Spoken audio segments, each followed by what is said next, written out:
Hey everybody, it's your favorite mental health nurse practitioner, Caroline Baker. Today I have a hidden gem for you.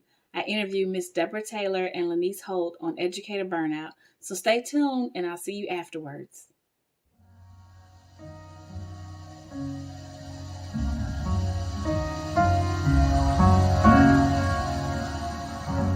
So I'd like to welcome you all to the Mental Health Detox and thank you for agreeing to allow me to interview you today.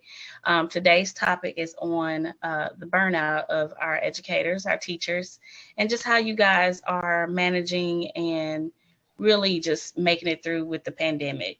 So if you would just take a moment, I'll start with you, Miss Debra. If you just tell us a little bit about yourself. Okay. My name is Debra Taylor. I'm from Montgomery, Alabama. This is my 17th year of teaching. I'm currently a fifth grade math, science, and social studies teacher. I'm married. This is my 22nd year of marriage, and we have 5 children. Our last child will graduate this year from high school, so we will have an empty nest. My name is Lynniece Holt. I am a member of Zeta Phi Beta Sorority Incorporated. I have been teaching for 9 years. I've been 8 years. I did 1 year at a private school, 8 years at a very low performing urban type school. There I was what do you call it? I don't know what y'all would call it there, but I'm the administrative dean. So I deal with like all behaviors. Okay. I recently resigned right during Thanksgiving. So when you say burnout, we can talk about it. I have 4 kids, 1 with special needs, married for 10 years, and an alumni of Alabama State University. I'll just go ahead and just start digging in and asking questions. So and either one of you can answer this, but what is your understanding of what burnout means? Well, my understanding is when you're really, really, really stressed out at work, you feel like you're not accomplishing anything, nothing goes right, no matter what you do, and then you bring all that's going on at school, you bring it home. And home knows what's going on too. And you can't even get yourself together because of what's going on at work. For me, burnout would be when I'm at work and I'm no longer serving a purpose to anyone there because I have just burnt out of everything. So I'm still coming to work. I'm still doing my duties, but I'm just there. Like I'm not pouring into anyone anymore. I'm not going the extra mile anymore. I'm just literally clocking in and collecting a check. So for me, that's my burnout. Do you mind sharing with us just a little bit of how you started to develop being burnt out, like some of the things that may have happened that contribute to it? For me, honestly, it was the situation of the school. We've been a failing school since I've been there, and it started before I got there. So we've been taken over by the state. We have the external operators. We have all of these people who do not work in the school and in the classrooms telling us what to do with these kids when they're not on the ground, on the floors, seeing what these kids need. Like we out here buying clothes and food and taking kids home, and it's so much that goes into it. And you're up here like test scores. And it's like, if they hungry, they not going to sit and learn. So it's like, it's so much that goes into it. And you have so many big heads telling you what to do that go home and sit up in their little nice, places and don't really understand what our kids need. And they're not providing us with the resources that our kids really need to be able to get these test scores that they're asking for. So for me, after so many years of that, it's like I would serve kids better if I can just leave the system and work with them on my own versus sitting here and y'all making me kick kids out because they misbehaving. But why are they misbehaving? You're not helping them. I mean, they have stuff going on. COVID happened, and that's like the worst thing that could have happened with these kids. And you just dump them all back in the system. And expect things to go as normal when it's so many mental health things that we were dealing with to where we couldn't even get to the academic part. So that's, for me, that's kind of like the buildup after so many years of that. It's like, it's just too much. Yeah. Miss Debra, how are you with your experience with burnout? Some of the same things that she's experiencing. I know with me before COVID, teachers were burnt out already. And then COVID actually has made it worse. We've had a lot of teachers that at the end of last year, they just said, I'm retiring.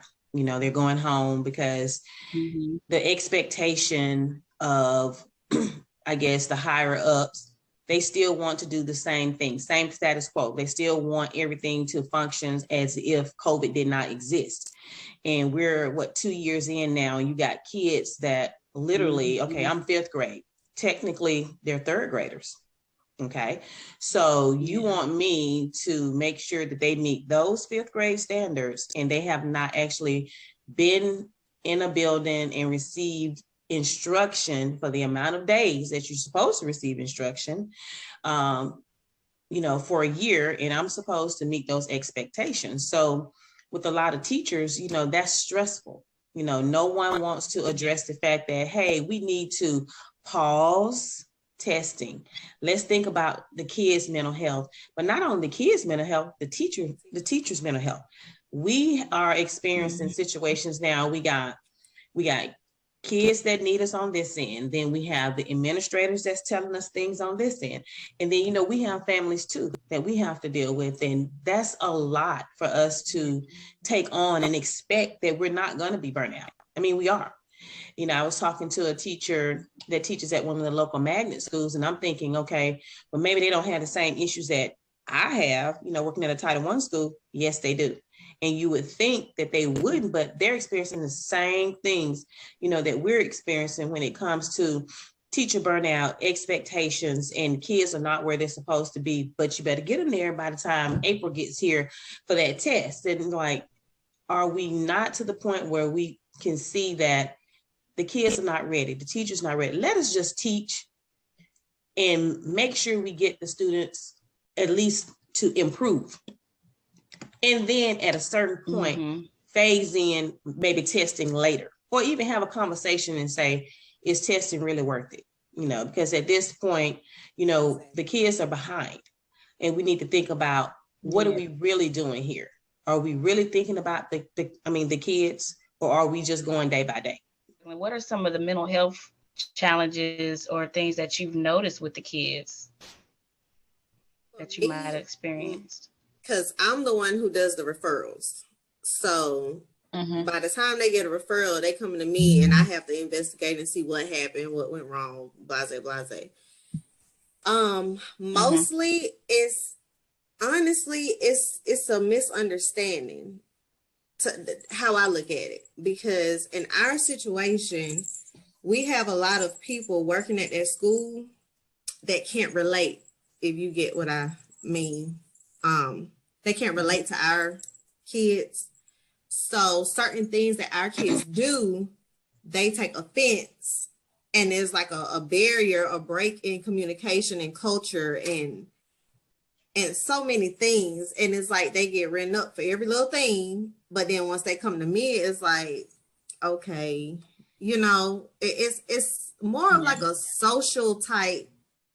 I feel like it's more of like a social, because they haven't really been out the house to be kids. So it's like at home, with their living situations at home, they're not kids at home. Mamas and daddies, whoever they with, grandma, whoever, if they have an adult, to be honest, they're out working. So you have these kids who are taking care of their younger siblings, trying to make sure that their younger siblings are getting their work done, and they don't have time to do their own work. So then when I come to school, now I can be a kid because I'm at school. So now I don't want to do school. I want to talk with my friends. I want to be on my phone. I want to play around and do whatever the case I can't do at home. So it's a lot of that. And then, like I said, dealing with the fact that I have to be an adult at home, and then I have to switch it some type of way and come to school and be a child and do what these people asking me to do. But at the same time, I don't know how to do it because, like she said, we're 2 years behind.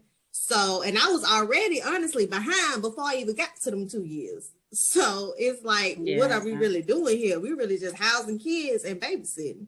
And then you writing them up, and then you want me to kick them out and send them where?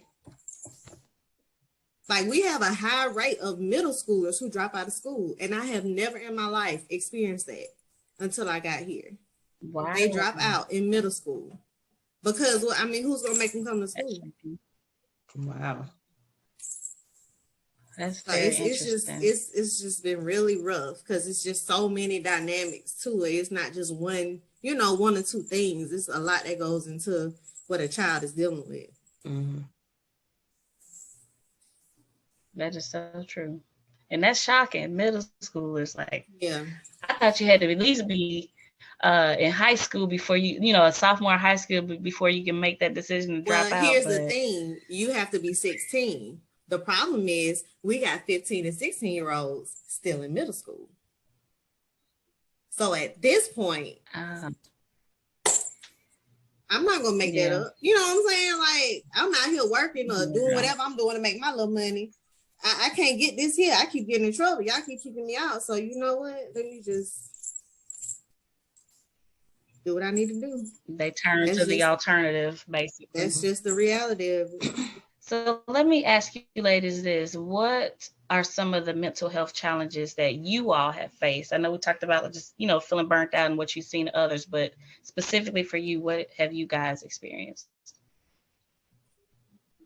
I guess for me, right now, my school is getting ready. My district is getting ready for testing. We have testing in April.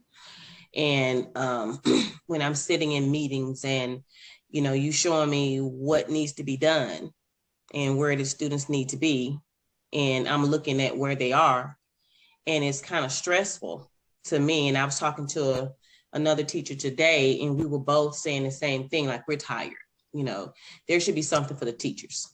We need a mental health week or somebody we can talk to, because there's a lot that we go through, during this time of year. And now it's escalating to the point where you're going to have a lot more teachers that walk out at the end of the school year because of what's happening or whatever. And I don't think people are really listening to teachers. They're not listening to us and as to what we need.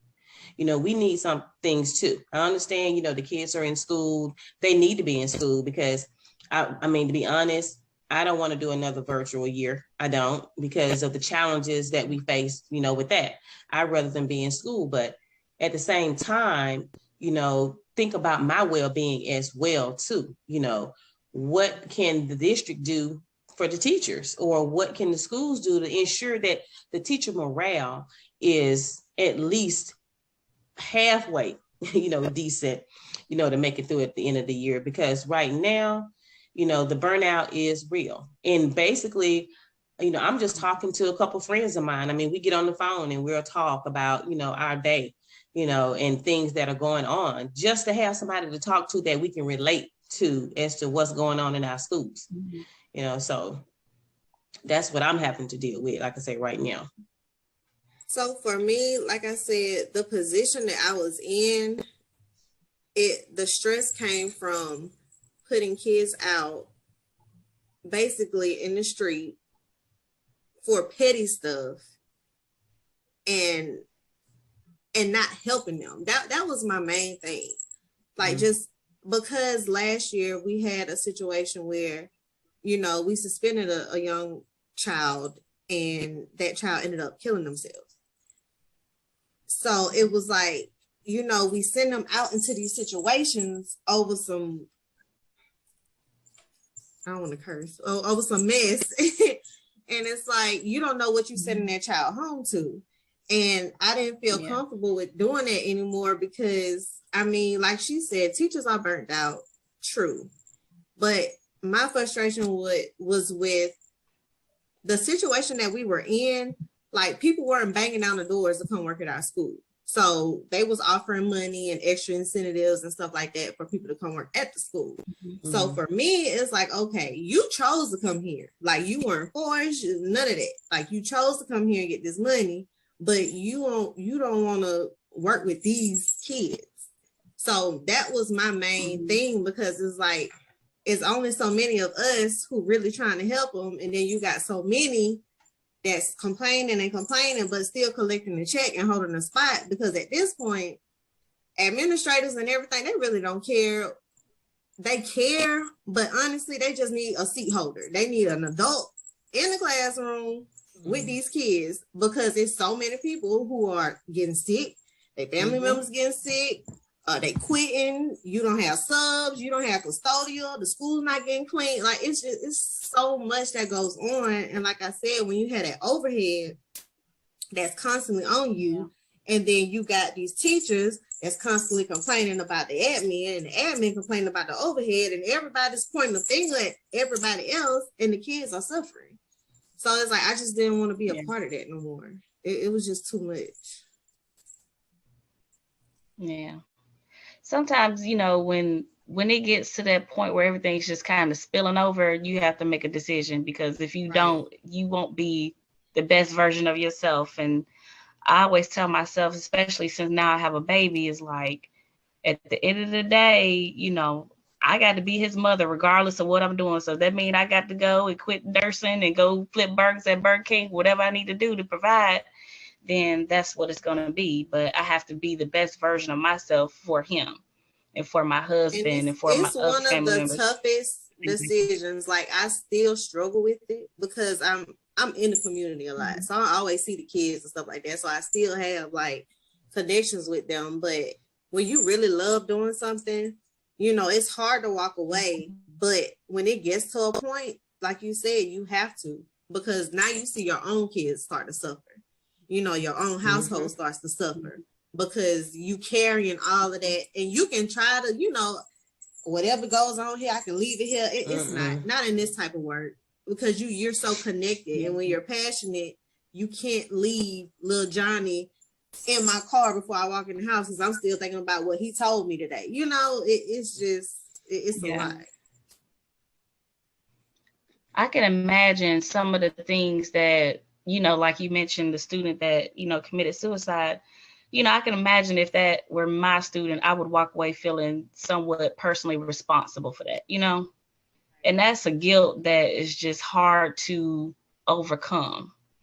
So I can totally just empathize with you as far as, you know, just what that feeling is like, because I've had patients to commit suicide. I'm just like, you know I did all I could to help this person and change their mind and things like that. But it's just like, you know, you sit there and you kind of just beat yourself over the head, like, what could I have done differently? You know, why couldn't I do more and things like that? So I could just imagine what that was like, what that feels like. And is there anything else that you do to kind of help manage your mental health? Not yet, but I'm actually thinking about going to counseling, because even though I grew up in that era where counseling, you know, you go to counseling, something's wrong with you, you know, but this day and age, you have to talk to somebody. So many people are committing suicide, and this is just something that I plan on doing this summer, you know, is to actually take time for myself and actually just talk to somebody about how I'm feeling. You know, maybe they can give me some strategies I can use, you know, to when I start feeling a certain way, you know, I can do certain things before I get to the burnout stage. You know, like I said, the only thing that I can do right now with what I know, like I say, is talk with people that are in the same situation that I am in. And, you know, we actually try to make jokes about it, and, you know, try to laugh about it every now and then about what we're going through. But at the end of the day, you know, our face shows the pain that we're in because of what we're dealing with on a day-to-day basis. Now, I know for teachers, there's nothing that I see in place, but one thing that I have noticed in my county, they did start a program for the kids. And I was shocked to see it, but it's something that it's a new program. I can't even think of the name of it now. It's like a check-in system. Teachers have to check in with the students every day ask them how the day is, you know, how they're going, what do they feel like. The kids get a chance to rate themselves, you know, and just answer these few questions about how they're feeling, which, you know, when my students come to class every day, I make it a point. How was your day? You know, what'd you do yesterday? You know, just to have a little, you know, conversation, get them a chance to talk. You know, some of them will say, well, my day wasn't good. You know, I say, well, hey, you can talk to me about it later if it wasn't good. Or, hey, if they want to share, you know, they'll share. But, you know, they are trying to do something for the kids, you know, as to what they're going through. But I just wish there was something out there for us as to what we're going through. Because ultimately, like I say, we're the ones that are with them a large portion of the day, you know, and we're in charge of them. And with so many walking out this year versus 2 years ago, and I'm pretty sure at the end of this year, a lot more are going to be leaving. So something needs to be done for the teachers. Something. Yeah. And what would that look like for you? What would you need for you if the administration could offer you something to help you? What would you ask for? I would even ask for, I mean, I guess, how's your day? What can I do? You know, because a lot of times you don't get that. How's your day? Or how are you feeling today? I mean, we're people too. You know, we want those kind words too sometimes, you know, or maybe somebody can give me a duty-free lunch. Let me sit down for 20 minutes and just breathe. I mean, just something. Or let it be where I can go talk to someone at the school or somebody I can call and just check in with or whatever as to how I'm feeling. I mean, I don't know what it would really look like, but something to give the teachers an out, you know, as to what's going on day to day. Make us feel somewhat special besides Teacher Appreciation Week. That's 1 week, in May? I think it's in May. But other than that, you know, right now, teachers need it. Lynniece, share with me some of the things that you have done to kind of manage your mental health and improve it. I know you talked about quitting your job, and I imagine that was probably a big relief for you, but what are some other things that you have done? Your sound had went low for a second. I said, you want the PG version or the X-rated? I just played. The PG version. A couple of years, maybe a year and a half, I found like this holistic spiritual type place that I go to, and she offers meditation. And at first I really struggle with it because as an educator, your mind never stops. Like it's always like something you thinking about. And as a parent and everything else, every other role that you play as a woman. But I stuck with it and it really helps. Like she teaches me how to like form you a habit in the morning, like take time for yourself, whether it's 5 minutes, 10 minutes, sit down, take deep breaths, close your eyes, light a candle, whatever, just something small, but just to honor yourself before you give to everybody else. Because if you're a giver, like many educators are, or nurses, you're always giving, but you never fill your cup back up. So that's something that I started doing and it helped a lot. But like I said, when I got in this admin position, it was hard to kind of find it because they're always requiring something of you to do. And it's like, you never have the time. So that's when my balance was off, that's when I knew, like, you know, I can't juggle this anymore. I have to choose me, basically. And that's what I did. But meditation helps a whole lot. Yeah, and meditation is a good one. Yeah. What she was talking about, I just want to speak from an admin perspective. When she was saying, like, just talk to teachers, like, how are you doing? And, you know, stuff like that. I think that has to be in you, because I was like that, but you have people in positions for different reasons, if that makes sense. So you have people in these positions that are trying to get somewhere else. You know, you have people in these positions that are here just because I know somebody that knows somebody and I'm here. And then you have people who really care. So like our district, we offer free mental health for anybody who's employed in our district. So you get so many sessions for free or whatever. You can do that. Our school, we had duty-free lunch. Like none of our teachers did lunch duty at all. I've never heard of it in my life, but they decided to do that this year. So that means all of that fell on another person. But I said all that to say it's not enough.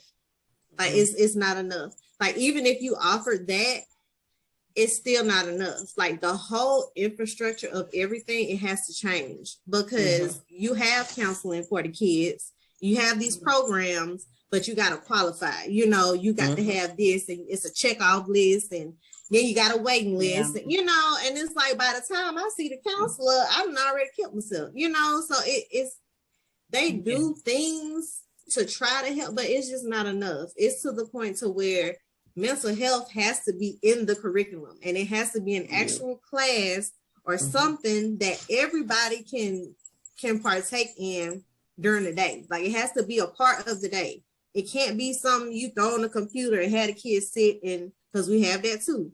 That doesn't work. You have to sit down with these kids and adults and act out real life situations and say, hey, how would you handle it? Okay, here are some other ways you can handle it. Like this stuff has to be taught because it's not being taught at home. So basically a counselor being a counselor. Right. In the schools. But it has to be like part, just like English is required and math is required. It needs to be a class that is required that these kids take, and even a space for the adults, because it's not enough. I mean, you can offer this here and there, but it's not enough. The way things are right now, it's just not enough. Because our teachers and our kids get all that that she's asking for, but guess what? They still complaining. So it's not working. So let me ask y'all this. I know both of you said that you're mothers and, you know, you dealt with just mental health overall with the kids at school, but do you all talk with your own children about mental health? And if you do, what are some things that you teach them about as it relates to mental health and, you know, how they can work through some of the things that they may encounter? With me, you know, I'm a mother of 5 children, and my youngest son was special needs. He passed away in 2019. He had and he was a twin, and his sister is in high school. She's the last. But when my older kids, my 2 oldest ones were in school, you know, if they felt like they needed to talk about something, that, you know, I was there, and I felt like as a parent I was doing what I was supposed to do.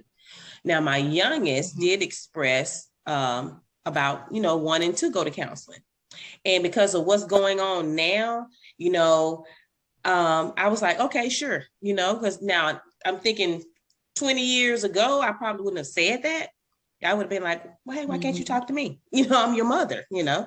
But because of what's going on now, and I know kids may not feel comfortable talking to that parent in the home because somebody else is, you know, they're unbiased, you know, they're not going to judge one way or the other. They're going to listen wholeheartedly and do what needs to be done. Whereas me as a parent, I may have some type of opinion about what you're saying. So I was willing and able for her to go to counseling. We'll pay for it if she needs that, because kids go through a lot, you know, and I see with her, you know, she was going through a lot and she's quiet, you know, all kids are different, you know, so one size doesn't fit all children, you know. Some, you know, I have one that's real strong headed like me. And then I got, you know, my oldest son, you know, he's the Army person. Then I got my middle daughter, you know, all of them are different, but she's like the little quiet one. So when she decided, hey, I want to go, I said, hey, go ahead on and go. I would definitely pay for it, because I don't want it to be where I wake up one morning and I see something that I don't want to see because you didn't feel like you could talk to somebody, or I missed it, you know, especially with the young lady that killed herself up in, I think it was New York. And then we actually had a kid here in our system in the elementary school that actually committed suicide in his home. You know, his mom found him hanging, you know, and I could imagine that being traumatic for a mom to, anybody to find that, you know, from your child or whatever. So I just wanted to make sure that she's okay. If you need to go talk to somebody, we're going. So That's what I have done recently. I have younger kids, and one of them is special needs. And what I've learned from like my training with smaller kids, when they don't have the words to express themselves, they act out in different ways. Mm-hmm. So that's what I'm trying to juggle with 4, because you have the one with special needs, and when she just lashes out, like it's just a whole situation. My son, he gets real angry. Like he'll just be angry. Mm-hmm. My baby daughter, she's the one who speaks her mind. Like that's the one out of all of them. She gonna tell you how she feel, and you just got to swallow it and be like, okay, I'm sorry. Like she gonna make you, she gonna hold you accountable for whatever you done did to make her feel like whatever type of way. But my I guess she would be the middle one because the oldest are twins. She's just like me. So it's like all of those things that you didn't get or learn as a child, not because your parents didn't want to, but because they didn't have the skills or tools to help you. Now that I'm learning those things, I can help her earlier on figure out, okay, I'm like, she'll just start crying. And then I'm like, okay, what you crying for? And she's like, I don't know. And it resonated with me because it's like, I do it sometimes, you know? So now I have to teach her that number one, it's okay. You know, it's normal. You know, ain't nothing wrong with you. You're not crazy. But how to handle those feelings and emotions. Like I told her, just, you know, just rest your nerves, just calm, take a breath, because you're just agitated.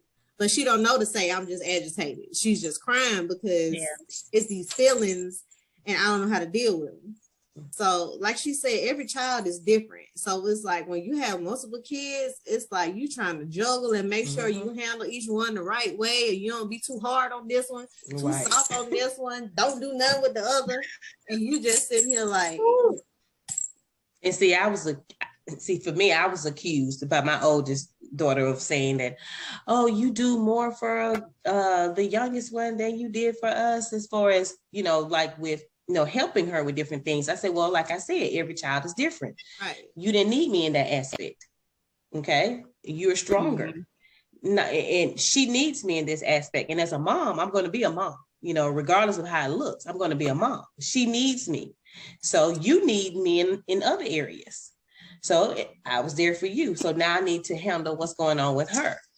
And, you know, like I say, with the way things are going now, I'd rather be safe than sorry and make sure that she's okay.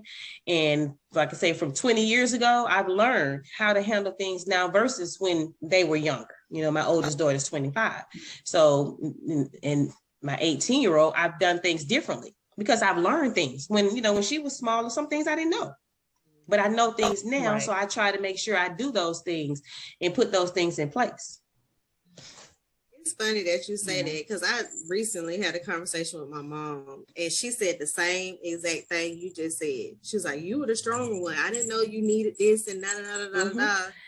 And it's like, as a child, I mean, as a grown up, I still kind of broke down a little bit because it's like, I get it. I was the strong one, but at the same time, like I needed that nurturing, you know, that nurturing part that when we see our strong kids, we always like, here, you do this, you do this, you do. And they the ones always having to do, and because they help you out. They want to help you out, but you know, they can handle it. But at the same time, I'm learning how to also like balance it, not to put too much, you know, because I know how I felt growing up. So it's just funny that you had said that because I just had this conversation with my mama.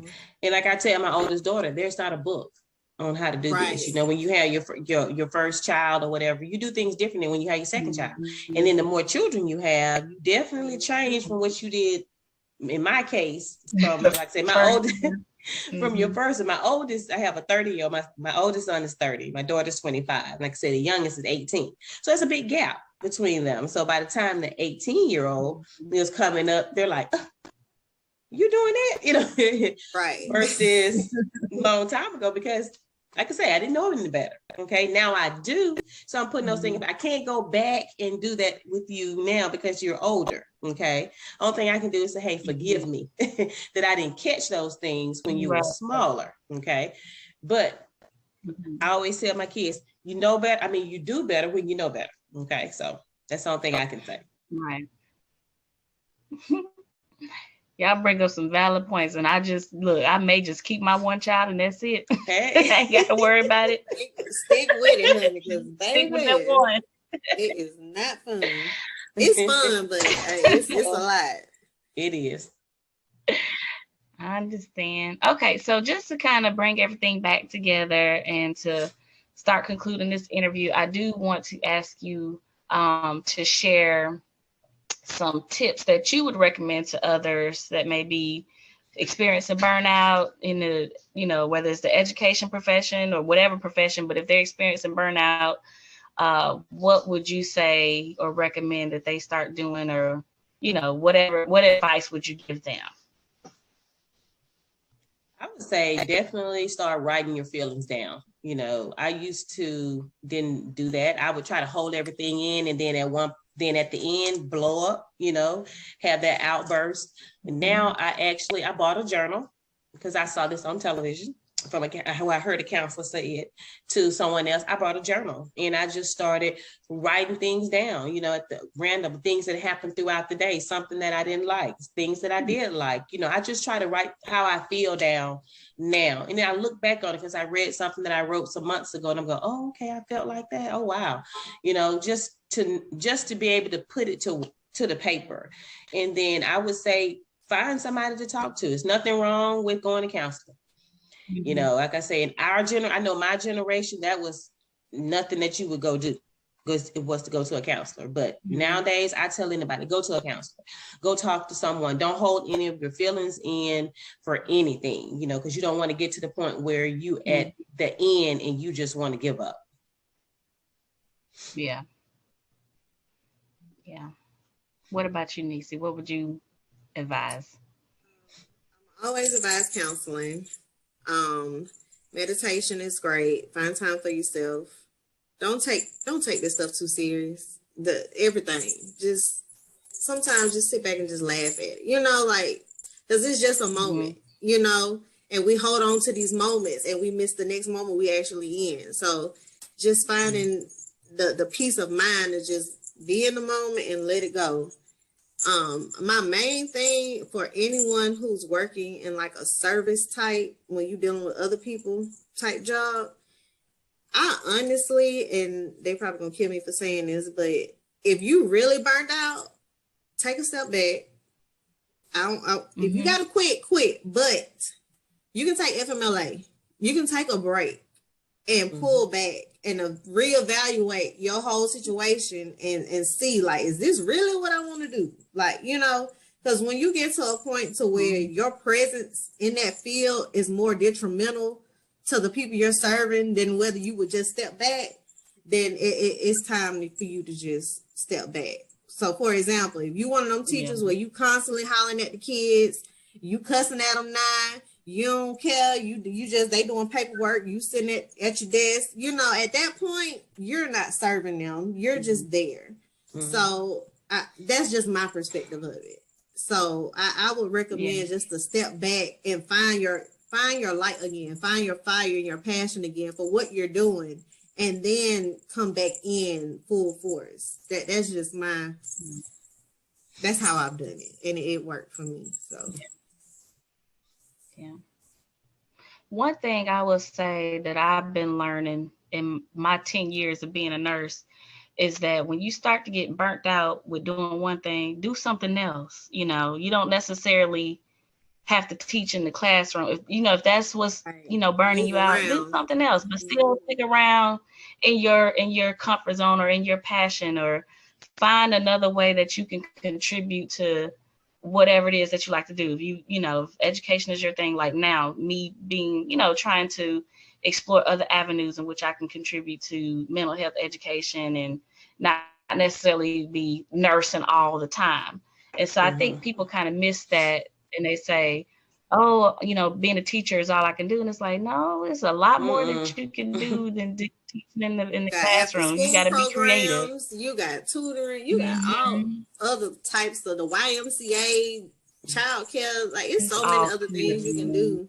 And you can teach online now. So you don't even have to go into the building. So Right. And it's so, and then I think with the pandemic and everything, like this is the optimal time to come up with something to try it out because Mm-hmm. parents need something. You know, we need people to come to our houses and watch these kids do their virtual learning and or teach them if you could do in-home thing, whatever the case. I mean, it's the time to have an idea, take it and see if it works. I mean, somebody's going to have a need that you may can fulfill. So it's definitely, you know, something I noticed like, yeah, it's got to stand at the bedside and take care of people. There's other ways that you could take care of people Mm-hmm. without actually having to be taking care of people. So, but anyway, I do appreciate you ladies taking time out on your Sunday to interview with me today and talk about burnout and education and everything mental health. I hope you were able to gain some insights, some clarifications, some ideas from that interview.